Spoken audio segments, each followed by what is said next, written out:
100 টাকা দিয়ে সাধারণত আমার হাজব্যান্ড 2 পদের সবজি ছাড়া কখনো 1 পদেরই নিয়ে চলে আসে, আর আমি দেখুন মাত্র 90 টাকায় 4-5 ধরনের সবজি নিয়ে হাজির হয়ে গেলাম। আসসালামু আলাইকুম, এসআর ব্লগ থেকে নতুন একটা ভিডিও আপনাদের সাথে শেয়ার করব।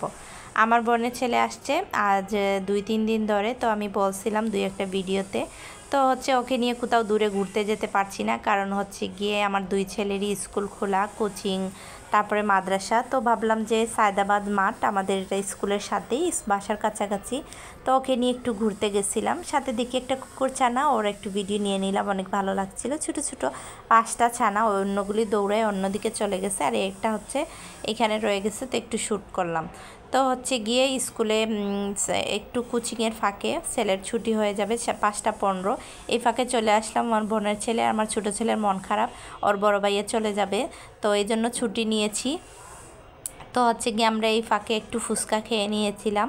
ফুচকা খাওয়া শেষ করে সাইডে নার্সারি ছিল, ওইখান থেকে আমি একটা মেহেদির চারা নিচ্ছি। এর আগে অনেক কিছু নিয়েছিলাম, তো মেহেদির চারাটা নিয়ে আসছি, অবশ্যই সামনে দেখাবো। আর এসে শাহি টুকরা, পাস্তা, চা এগুলি বানিয়েছিলাম।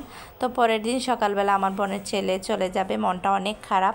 তো ঘুম থেকে উঠে নাস্তা খেয়ে চা দিয়ে দিলাম ওকে, যেহেতু সিলেটি মানুষ, চা পছন্দ। আর এই যে দেখুন, ওকে দেখে মানে কি বলবো, চলে যাবে। ছোটোটা কান্না করতেছিল, স্কুলেও যায়নি, মাদ্রাসায় যেতে চায়নি, এতটা মন খারাপ ওর। তো কী করবো, ওরে রেডি টেডি করে আমরা 4 জনই বের হয়ে যাই, বড় ছেলেকে স্কুলে দিয়েই ওকে বাসে উঠে দিয়ে আসি। আর আমারও মনটা অনেক খারাপ। আসার পথে মাত্র 90 টাকা দিয়ে 100 টাকা নিয়ে গেছিলাম সবজির জন্য। তো আমি সবজিটা কিনতে পছন্দ করি, আমার যেটা পছন্দ ওইগুলোই নিয়ে আসি। আর মাছ এগুলো আমার কিনতে একদমই ভালো লাগে না। তো সবজিটা নিয়ে আসলে একটু সাশ্রয়ও হয়, কারণ আমরা মেয়ে মানুষ, যতটা সাশ্রয় করতে পারি অতটুকুই ভালো লাগে।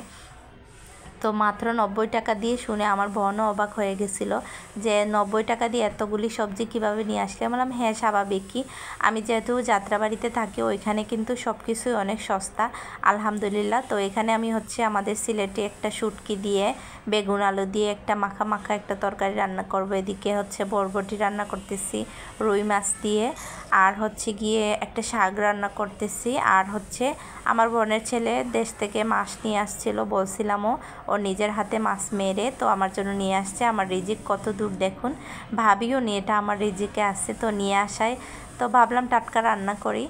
আর দেশি মাছ তো অনেক পছন্দ, তো ওর জন্যই খাওয়া হলো। আল্লাহ যেন ওকে অনেক ভালো রাখে, ওর জন্য মনের আশা পূরণ করে সব কিছু। আর ও আমার জন্য অনেক মায়া, আমিও ওর জন্য অনেক অনেক মায়া। এই তো রান্না কমপ্লিট করলাম। মোটামুটি আজকের ভিডিওটা এই পর্যন্ত, অন্য একদিন আসবো, হাজির হয়ে যাব। মনটা বেশি ভালো না, এই জন্য ভালো করে আজকে কথাও বলতে পারিনি। তো দোয়া করবেন আমার বোনের ছেলেটার জন্য, আপনাদের জন্য অনেক অনেক দোয়া ভালোবাসা রইল। আজ আর নয়, অন্য একদিন আরেকটা ভিডিও নিয়ে হাজির হয়ে যাব। আসসালামু আলাইকুম।